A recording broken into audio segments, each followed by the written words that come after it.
নমস্কার বন্ধুরা, নিরুপমা রান্নাঘরে আপনাদের সবাইকে স্বাগত জানিয়ে আবার একটা নতুন রান্নার রেসিপি নিয়ে আপনাদের সামনে চলে আসলাম। তো আপনারা সবাই কেমন আছেন? আশা করি খুব ভালো আছে। তাহলে চলুন আজকে আমি কি রান্না করব সেটাই আপনাদেরকে দেখাই। তো বন্ধুরা দেখুন, আমি এখানে পালং শাক নিয়ে চলে এসেছি। এটা শীষ পালং।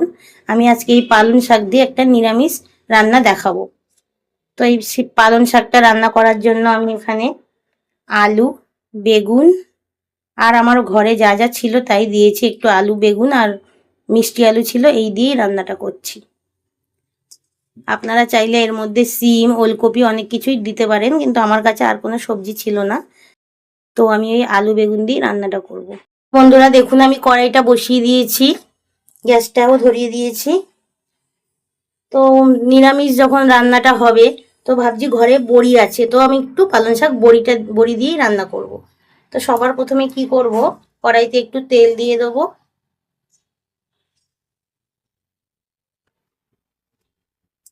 দিয়ে এই বড়িটা লাল লাল করে ভেজে নেব।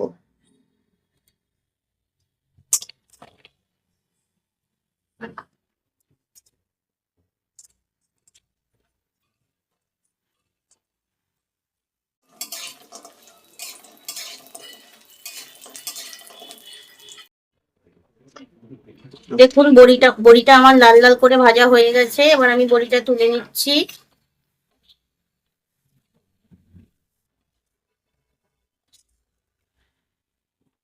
খুব সাধারণ সিম্পল ভাবেই রান্নাটা করব, একদম ঘরোয়া ভাবে। এবার আমি এই বড়ি ভাজা তেলের মধ্যে একটু তেল দিয়ে দিলাম। তো তেলটা দেখুন আমার গরম হয়ে গেছে। এবার আমি ফোড়নে দিচ্ছি শুকনো লঙ্কা, তেজপাতা আর পাঁচ ফোড়ন।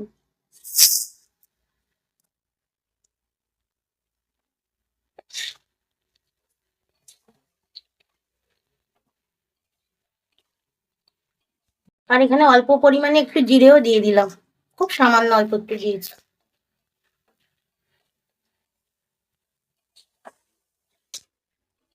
দেখুন ফোড়নটা আমার একদম ভাজা ভাজা হয়ে গেছে। এবার আমি সবার প্রথমে সবজিগুলো দিয়ে দেবো। এই সবজিগুলো সব একইবারে দিয়ে দিলাম।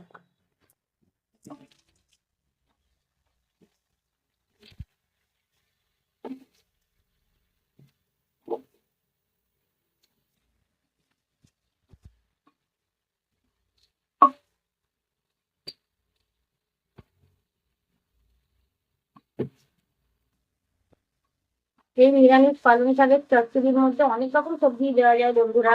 এর মধ্যে সিম, কুমড়ো, ওলকপি সব রকমের বীজ দেওয়া যায়।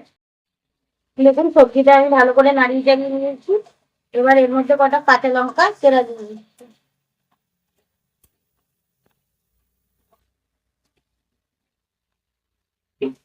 এবার আমি পালং শাকগুলো দিয়ে দেবো।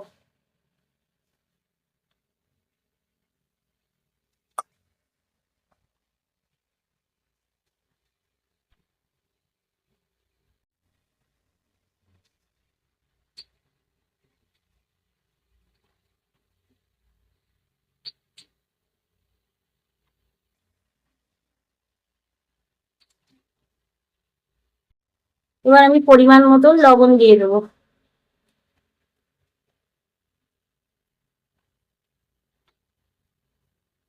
হলুদ গুঁড়ো পরিমাণ মতন দিয়ে দিলাম।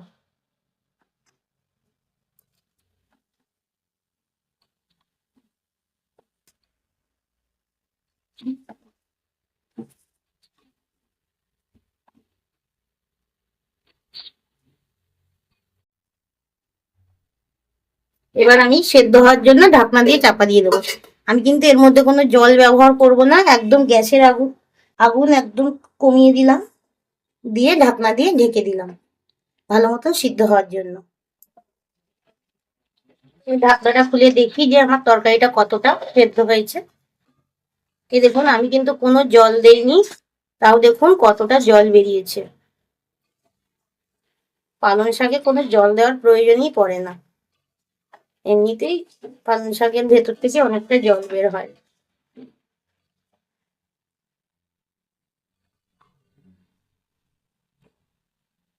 এবার আমি ভেজে রাখা বড়িটা এর মধ্যে দিয়ে দেবো।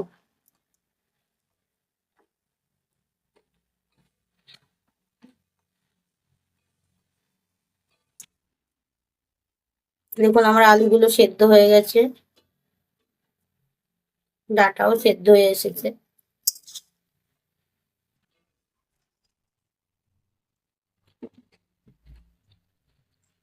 আবারও আমি 5 মিনিটের জন্য ঢেকে রাখবো। ততক্ষণে চলুন একটা মশলা বানিয়ে নিই।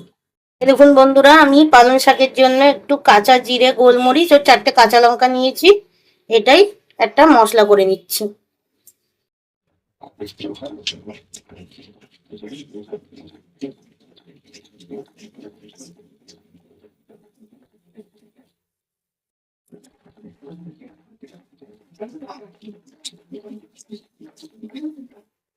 আমি এর পালং শাকের মধ্যে কোনো গুঁড়ো মশলাই ব্যবহার করব না বন্ধুরা, একদম কাঁচা জিরে আর গোলমরিচ বেটে আমি পালং শাকের চচ্চড়িটা রান্না করছি।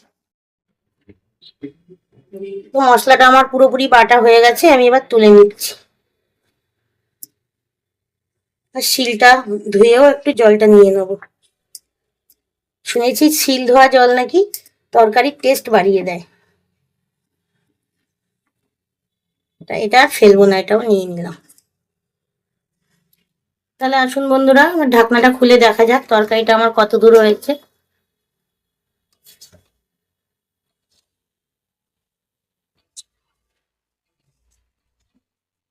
বড়িগুলো আমি একটু আগেই দিয়েছি, এগুলো হচ্ছে বাড়িতে বানানো বড়ি, তো একটু তাড়াতাড়ি না হলে সেদ্ধ হবে না।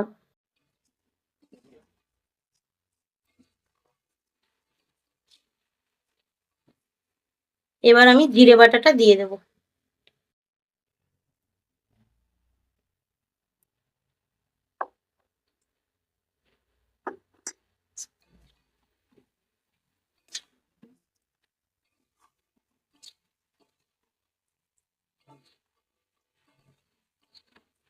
আপনারা একবার এরকম ভাবে পালং শাক বাড়িতে বানিয়ে দেখবেন, কাঁচা জিরে বেটে,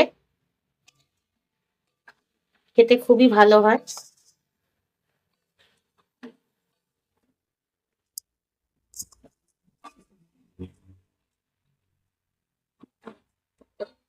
আবারও একটু ঢেকে দিলাম।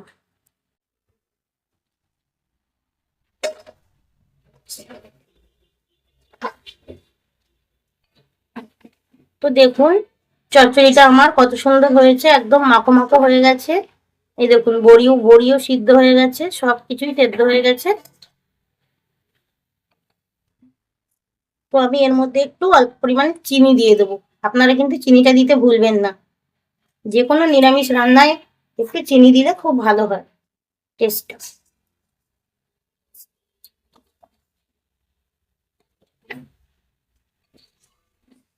আর আমি ঢাকা দেবো না, এবার একটু নাড়িয়ে চাড়িয়ে নামিয়ে নেবো। তা দেখুন পালং শাকের চচ্চড়িটা আমার পুরোপুরি রেডি হয়ে গেছে। এবার আমি গ্যাসটাকে অফ করে দিলাম, তরকারিটাকে নামিয়ে নেবো। দেখুন তরকারিটা আমি নামিয়ে নিয়েছি, আমার তরকারিটা পুরোপুরি রেডি হয়ে গেছে। তো কেমন লাগলো আমার এই পালং শাকের চচ্চড়িটা? যদি এই রান্নাটা আপনাদের ভালো লাগে তাহলে ভিডিওটিতে একটা লাইক ও শেয়ার করে দেবেন ও সাবস্ক্রাইব করে আমার চ্যানেলটার সঙ্গে থাকবেন।